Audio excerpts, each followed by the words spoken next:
Planong mupasaka og kaso ng resistance and disobedience to person in authority, harassment o grave threat ang Cebu City Transportation Office kon CCTO batok sa pipila ka mga nalambigit sa kagubot sa usa ka flower farm sa Barangay Sirao, Dakbayan, Susubo kaniadtong Sabado, Agosto 12, 2023. Kini subay sa nikatap sa social media nga video sa init nga lalis tali sa mga turista ug kawani sa CCTO mahitungod sa pagclamp sa mga tinugyanan sa CCTO sa upat ka sakyanan nga nagpark kilid sa kalsada. Matud pa sa operations head sa Cebu City Transportation Office nga si Alfredo Loresto, ikaduhang higayon na nga nakadawat og complaint ang CCTO kalabot sa rampant illegal parking sa maong dapit. Apan iyang giklaro nga ilahang gi-pull out ang mga sakyanan kutob sa naay driver ug diha nagiklamp ang mga nahabilin nga nagpark nga sakyanan.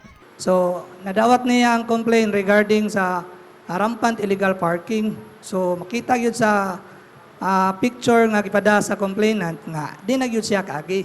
So, di man ta dito mo implement ma'am og legal parking.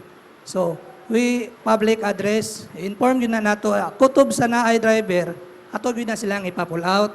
So ang nahitabo ato, nag-public address sila, ipangita ng mga driver.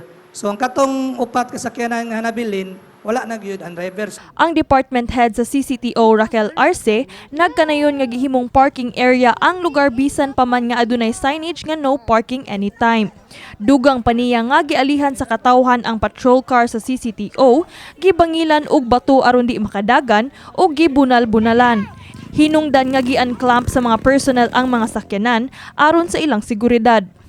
Gi-block nila ang sakyanan, gibangilan nila og bato haron dili ka pull out.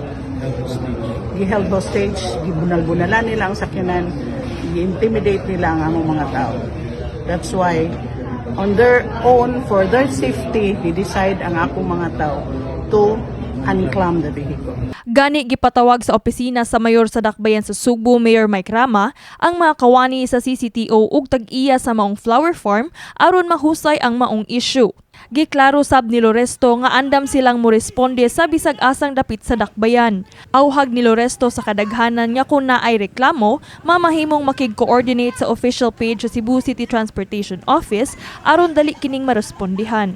Sa mga tao kung namagay makita nga mga violators, palihog lang mag-send sa atong official page. Cebu City Transportation Office, palihog lang tag-send sa mga picture aron marespondihan nato at that time sa pag-send yun sa pictures. Kini si Queenie Holigon alang sa MyTV Cebu.